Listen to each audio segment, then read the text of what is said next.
पूरी दुनिया जो है विदेश है, मान लीजिए एक छोटा सा सवाल है कि मांस मछली चलो कोई भी खा रहा हो, पूरी दुनिया विदेश में तो सब लोग यही खाते हैं और वो इंडिया से ज्यादा समर्थ है। नहीं, ऐसा समर्थ वाली बात वो नहीं है। उनमें जो समर्थ है वो नहीं खाते हैं। वहाँ भी सब तरह के तबके हैं, वहाँ भी सभी तरह की गरीबी अमीरी सब है। वो तो हर एक चीज खाते हैं। नहीं खाते हैं, लेकिन उनमें आप ये नहीं कह सकते कि वही समर्थ है। बिल गेट्स बिल्कुल भी नहीं खाता, दुनिया का सबसे अमीर आदमी है। अच्छा। बराक ओबामा बिल्कुल नहीं खाता, राष्ट्रपति रहा अमेरिका का, हनुमान जी की मूर्ति रखता है जेब में। This is a Hindu little statuette of the monkey god Hanuman that a woman gave me.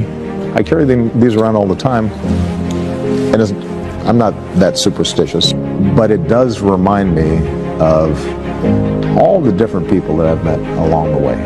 If I feel tired or I feel discouraged sometimes, I can kind of reach into my pocket and I say, yeah, that's something, that's something I can overcome because somebody gave me this privilege to work on these issues that are going to affect them. I better get back to work. दुनिया के किसी बड़े आदमी को आप नाम लें, जिक्र किया था आपने एक वीडियो के अंदर, कोई भी नहीं खाता। वहाँ भी लेबर क्लास और जो समुद्रों के किनारे पड़े हैं कहीं हैं, और वहाँ कहीं बहुत सारे देशों में साधन नहीं है। 100 से अधिक देश ऐसे हैं जहाँ वनस्पति होती ही नहीं है, जहाँ गेहूँ होता ही नहीं है, जहाँ जौ होता ही नहीं है, मक्का बाजरा चना होता ही नहीं है, सेब अमरूद फल नाशपाती अनार होता ही नहीं है। या तो बर्फीले एरिया हैं, बर्फ है चारों तरफ, वहाँ तो घास भी नहीं होती। वो क्या खाएं फिर? तो वो समुद्रों के किनारे से मछलियाँ या इस तरह की चीज़ों से करके अपना काम करते हैं। लेकिन वो भी पूरा का पूरा सिलिकॉन वैली भारत पर ही निर्भर है। हमारे यहाँ के IT स्पेशलिस्ट ही वहाँ सब कमान संभाले हुए हैं। उनकी इतनी मोटी बुद्धियाँ हैं, इतने बीमार हैं, वो कुछ नहीं कर सकते हैं।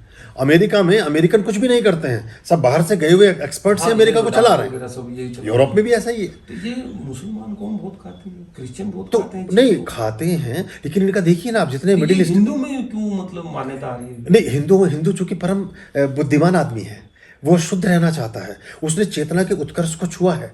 और हिंदुओं ने पूरी दुनिया को इन्वेंशंस दिए हैं, ज्ञान दिया है, वेद रचे हैं, शास्त्र रचे हैं, विज्ञान रचा है। उसे उस चीज़ के माइनस प्लस का पता है, इसलिए हिंदुओं की बात ये होती है। बाकी को तो ज्ञान ही नहीं है। वो भी जब देखिए, अब धीरे धीरे आप देखेंगे रूस में मांसाहार खत्म हो रहा है, जर्मनी में मांसाहार खत्म हो रहा है, अमेरिका में मांसाहार खत्म हो रहा है। आने वाले रोगों ने सिद्ध कर दिया है कि छोड़ना पड़ेगा आपको। अभी जब भारत में हमारे यहाँ गरीबी कहें कुछ कहें, अभी भी हमारे 70% आदमी मांसाहार नहीं करता है, 80% नहीं करता है, मतलब उस तरह से नहीं करता कि रोजा नहीं खा रहा। इसीलिए कोरोना कोविड में उनको वो इफेक्ट नहीं आया, क्योंकि उनके शरीर प्राकृतिक रूप से मजबूत थे। और पश्चिम के देशों में इसलिए बीमारी ज़्यादा फैली, उनके शरीर वैसे तो मजबूत दिखते थे, लेकिन इम्यून उनका खराब था, क्योंकि वो हर समय इस तरह की चीज़ें खाते थे। और इसके खाने से हमारा जो आत्मिक बल है वो क्षीण होता है। सबसे पहली बात यह कि जो भोजन का मूल तत्व है, भोजन जहाँ से प्रारंभ हुआ, उसके पीछे किसी की नकारात्मकता छिपी है। आप किसी बूचड़ खाने में जाए, हिंसा छिपी, किसी के प्राण आपने किसी को जान से मार दिया है, और वो मरते समय कोई भी दुआ तो देगा नहीं, या तो सदैव प्राण त्याग रहा हो तो उसकी शिकायत नहीं है किसी से। लेकिन किसी प्राणी को आप मार रहे हैं, वो तो वृक्ष भी दुआ नहीं देता, वृक्ष भी अपशब्द बोलता है अपनी भाषा में, वृक्ष भी आपके लिए अच्छी भावना नहीं निकालता जब उसको आप असमय मारते हैं, काटते हैं। तो पशु तो फिर भी प्राणी, चेतनावान प्राणी है, तो पशु को जब आप मार रहे हैं तो आपके लिए वो बुरी भावना निकाल रहा है। वो बुरी भावना वाला मांस आप खा रहे हैं, वो आपको कभी भी समृद्धि नहीं देगा, सुख नहीं देगा। देखिए, अब हमारे यहाँ तो बहुत पहले हमारे जो राक्षस थे वो तो त्रेता युग में भी थे, वो तो सतयुग में भी थे, वो तो द्वापर में भी थे, सब में थे, कलयुग में तो सब में रहेंगे। वो तो आदमी आ गया, कुछ भी लगा लीजिए। तो उस समय जो राक्षस कोई ऐसा नहीं था जैसे हम फिल्मों में दिखाते, सींग लगे हुए बड़े बड़े दांत, वो कुछ नहीं है, वो यही लोग हैं। सींग मतलब जिसके बुद्धि के स्थान पर कुछ भी नहीं है, बुद्धि नहीं है एक तरह की, और वो उसका जो रूप बनाया हमने, तो वो कुछ भी खा रहे हैं, कुछ भी भक्षा भक्ष कर रहे हैं, उन्हें उसका ज्ञान ही नहीं है।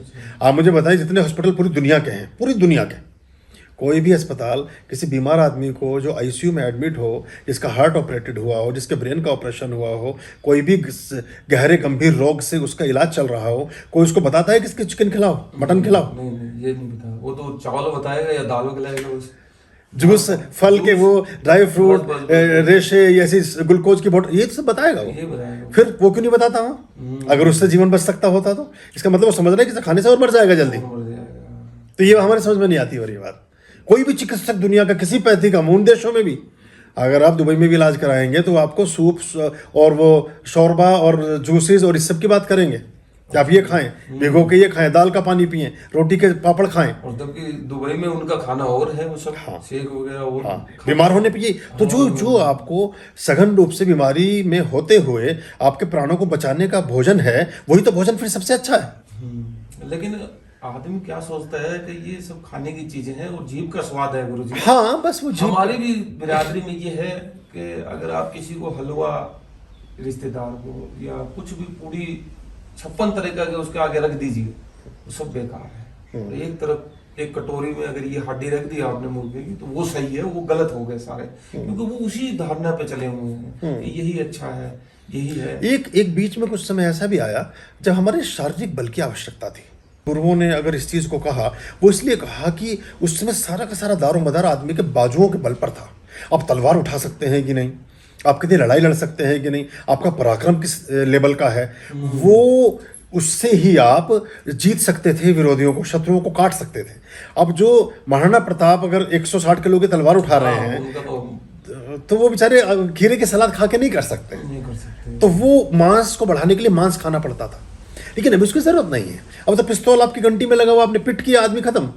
वो भाले वाले चलाने की, तलवार चलाने की जरूरत ही नहीं। तो फिर से इसके परिमार्जन की जरूरत है, फिर से इसमें संशोधन की आवश्यकता है। वो इसलिए करना पड़ा कि अगला आने वाला आदमी 7 फीट का है, 200 किलो का राक्षस है, जो मीट खा खा के, भैंसा खा खा के, बाकी चीजें खा खा के भैंसे जैसा ही हो गया है। वो अगर किसी आदमी के ऊपर किसी आदमी के ऊपर चढ़ के बैठ गया तो मर जाएगा, तो उसके जैसा ही बनो पहले लड़ने के लिए। तो वो हमारे यहाँ उस तरह से फिर लोगों ने करना शुरू किया उस चीज़ को। पर अभी फिर बदलाव एक आ गया, अभी जरूरत नहीं है उसकी। अभी तो आप यहाँ बटन दबाएंगे, जाके मिसाइल पड़ के पूरा गांव का गांव गायब। कहाँ तलवारें, लड़ाइयाँ और बाजू बल और किसी की मुट्ठी मरोड़ना, पंजे लड़ाना, खत्म। वो तो रहा नहीं कहीं। वो तो सिर्फ एक परंपरा के तौर पे दिखाया जाता है कि ये थे। हाँ, तो उसकी आवश्यकता नहीं है। और वहाँ भी अगर आप देखेंगे, चाहे भगवान कृष्ण हो, विष्णु के जितने भी अवतार हैं, वो स्लिम ट्रिम, बहुत, उन्हें कहते हैं कि बहुत कोमल हृदय और कोमल शरीर वाले हैं। कोमलांगी कहा गया भगवान विष्णु को। स्त्री जैसा शरीर था भगवान विष्णु का सभी अवतारों में।